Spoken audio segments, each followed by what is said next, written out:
دریا کے کنارے بعد شاداب نگر ایک ہرا بھرا قصبہ تھا۔ وہاں کے لوگوں میں ایک خرابی تھی کہ وہ پانی جیسی نعمت کی قدر نہیں کرتے تھے۔ دنیا میں پانی کے ذخیرے تیزی کے ساتھ کم ہوتے جا رہے ہیں۔ شاداب نگر میں بلا ضرورت پانی بہانا ایک معمولی بات بن گئی تھی۔ یوں دریا کا صاف شفاف پانی کم ہوتا جا رہا تھا۔ دریا میں رہنے والی مچھلیاں بھی پریشان تھیں کہ پانی نہ رہا تو وہ مر جائیں گی۔ ایک دن تمام مچھلیاں دریا کے ملکہ مچھلی کے پاس جمع ہوئیں اور مسئلے کا حل نکالنے کی درخواست کی۔ ملکہ مچھلی نے یہ بات سن کر فیصلہ کیا کہ وہ ہمالیہ پہاڑوں میں رہنے والے جادوگر سے مدد لے گی۔ ہمالیہ پہاڑوں تک پہنچنے کے لیے اس دریا کے بہاؤ کی مخالف سمت میں تیرنا تھا۔ پھر دریا میں جگہ جگہ خوردار جھاڑیوں میں سے پھنسنے کے بعد نکلنا مشکل تھا اور بڑے خوفناک کیکڑے بھی تھے، مگر ملکہ نے کسی بھی خطرے کی پرواہ نہ کی اور اللہ کا نام لے کر تیرنا شروع کر دیا۔ 6 دن تک لگاتار تیرنے کے بعد وہ وہاں پہنچ گئی جہاں پہاڑوں سے برف پگھل رہی تھی اور پانی آبشاروں کی صورت میں گر رہا تھا۔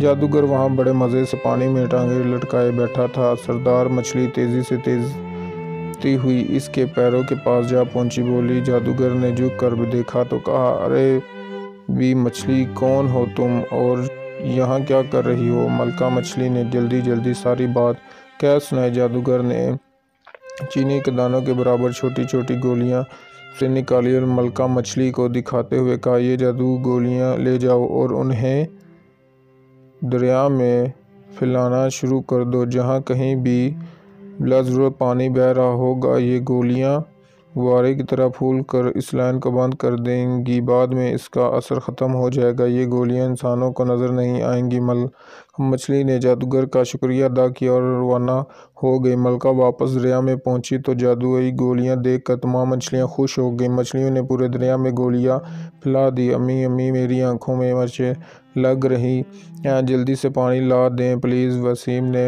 غسل خانے سے آواز لگائی۔ وسیم کی آنکھوں میں صابن چلے جانے کی وجہ سے بے تحاشا جلن ہونے لگی تھی۔ اس نے نہانے کے دوران نل کھلا چھوڑ دیا۔ پانی حساب معمول بہتا رہا۔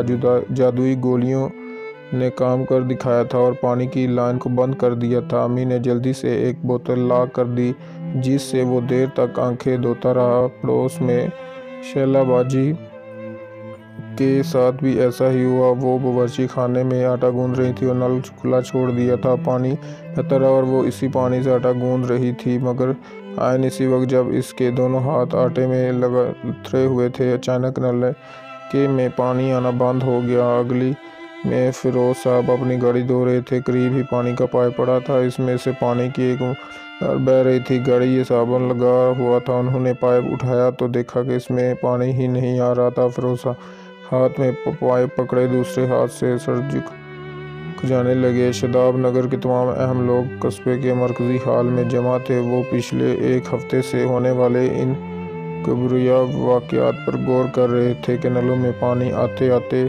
کیوں اور کیسے رک جاتا ہے۔ سب کا مشاہدہ یہ تھا کہ پانی صرف اس وقت ہوتا ہے جب نل ضرورت کھلا ہو۔ مسجد کے امام صاحب دھیان سے سب کی باتیں سن رہے تھے۔ انہوں نے کہا کہ آپ سب کے ساتھ بھی اسی قصبے میں رہتا ہوں، مگر میرے گھر میں ایسا کوئی واقعہ پیش نہیں آیا۔ اس کی وجہ یہ ہے کہ میرے گھر میں پانی بلا وجہ نہیں بہایا جاتا، بلکہ صرف ضرورت کے وقت نل ہی کھولا جاتا ہے۔ یہ بات سب کی سمجھ میں آ گئی۔ حافظ صاحب نے کہا، بالکل یہی بات ہے، میرے گھر میں بھی پانی احتیاط کے ساتھ استعمال کیا جاتا ہے اور کبھی بھی ایسا نہیں ہوا کہ اچانک پانی غائب ہو جائے۔ میں امام صاحب کی بات سے 100% اتفاق کرتا ہوں۔ آپ لوگ بھی اس کو آزما کر دیکھ لیں، آپ کے مسئلے کا حل بہت ہی آسان ہے۔ حالد صاحب کو جو قصبے کے کالج کے پرنسپل تھے، انہوں نے سب کو سمجھاتے ہوئے کہا، خدا کا شکر ہے کہ دریا کا پانی ختم ہونے سے پہلے ہمیں اپنی غلطی کا احساس ہو گیا اور ادھر مچھلیاں بھی اللہ کا شکر ادا کرنے لگی۔ تھینک یو گائز، ملتے ہیں نیکسٹ ویڈیو میں، تب تک کے لیے اللہ حافظ۔